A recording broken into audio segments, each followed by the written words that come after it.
আমার ভাগ্নির বয়স 12 বছর, তার কি এখন পর্দা করা ফরজ এবং সর্বনিম্ন কত বছর বয়সের ছেলের সাথে দেখা দেওয়া জায়েজ আছে? অনুগ্রহ করে জানবেন। আপনার ভাগ্নির বয়স যদি 12 বছর হয়ে থাকে, দেখতে হবে সে প্রাপ্তবয়স্ক হয়েছে কিনা। মেয়েদের প্রাপ্তবয়স্ক মিন শুরু হলে শুরু হয়, তাহলে সেক্ষেত্রে প্রাপ্তবয়স্ক হতে পারে 12 বছর বা তার আগেও। যদি সেটা না হয়, তাহলে সেক্ষেত্রে মাসিকের যে আলামত আছে সেগুলো যদি প্রকাশ না পায়, ছেলেদের আপনার স্বপ্নদোষ হওয়া বা আরো যে সমস্ত গোপ দাড়ি উঠা, এগুলো যদি দেখা না যায়, তাহলে সেক্ষেত্রে যদি 12 বছরের মেয়ে প্রাপ্তবয়স্ক মেয়েদের মতো গ্রোথ হয়ে যায়, নজরে পড়ার মতো হয়, তাহলে তাদের তখন থেকে পর্দা করা উচিত। দেখেন, ইসলাম মেয়েদেরকে পর্দা করতে কেন বলেছে বলেন তো? আমাদের সমাজের অনেক ভাইরা এখনো মনে করে ইসলাম মেয়েদেরকে বলছে বোরকা পরে চলতে, পর্দা করে বলতে, কই পুরুষদেরকে তো এত কষ্ট করতে বলে নাই, তাহলে ইসলাম মেয়েদের প্রতি জুলুম করছে। মায়ের চেয়ে মাসির দরদ বেশি দেখেন না? ইসলাম মেয়েদেরকে আপনাদের মতো লোভী পুরুষদের কুদৃষ্টি থেকে, বাজে নজর থেকে বাঁচাবার জন্য পর্দা করতে বলেছে। এই পর্দা নারীর প্রগতির পথে অন্তরায় নয়। গত কয়েক বছর আগে সারা দেশের মেডিকেল ভর্তি পরীক্ষায় প্রথম স্থান অধিকারকারিণী এক বোন আমার আগা গোড়া পর্দা করে পরীক্ষা দিয়ে গোটা দেশের ছেলে মেয়ে সবাইকে পিছনে ফেলে 1 নম্বর হয়েছে। তাহলে পর্দা কি মানুষের উন্নতির পথে অন্তরায় হয়? আমার অবাক লাগে পৃথিবীর সে সমস্ত মানুষদেরকে দেখলে, যে সমস্ত মানুষগুলোকে দেখি যে তারা নারীদেরকে স্বাধীনতার নাম দিয়ে নারীদেরকে হাফ প্যান্ট পরাই দিচ্ছে।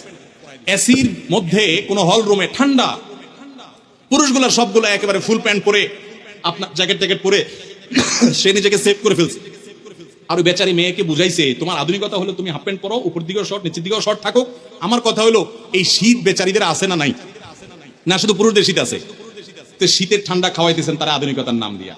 আমি এর আগে বলছি, মিডিল ইস্টে অনেক পুরুষ আছে নামাজ কালাম ঠিক মতো পড়ে না, বিড়ি সিগারেট খায়, অনেক উল্টা পাল্টা করে, অনেক হারাম কাজ করে, কিন্তু বউরে পর্দা ঠিক মতো রাখে। কেন জানেন?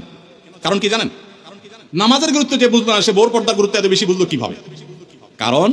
কারণ হলো সে জানে একজন নারীকে খোলামেলা ভাবে যদি বাহিরে পাঠানো হবে, পুরুষদের মধ্যে তিনি যদি আসা যাওয়া করেন, বেশিরভাগ পুরুষরাই তাকে নিয়ে মনে মনে কি চিন্তা করে? খারাপ চিন্তা করে। আপনাদের মনে এরকম কোন খারাপ কিছু চোখে পড়লে মনে খারাপ চিন্তা আসে?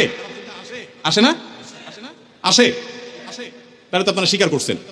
তাহলে আপনি যদি আরেকজনের মেয়েকে খোলামেলা বা একটু অশ্লীল পোশাকে দেখার পর আপনার মনে বাজে চিন্তা আসে, এবার আপনার বোন, আপনার স্ত্রী, আপনার মা যখন বাহিরে যাবে, তাকে যদি খোলামেলা পোশাকে আপনি যেতে দেন, তাহলে অন্য সব পুরুষরা কি চিন্তা করবে? আপনি নিজে কি চিন্তা করেন? এরকম মেয়েদেরকে দেখে সেটা চিন্তা করেন।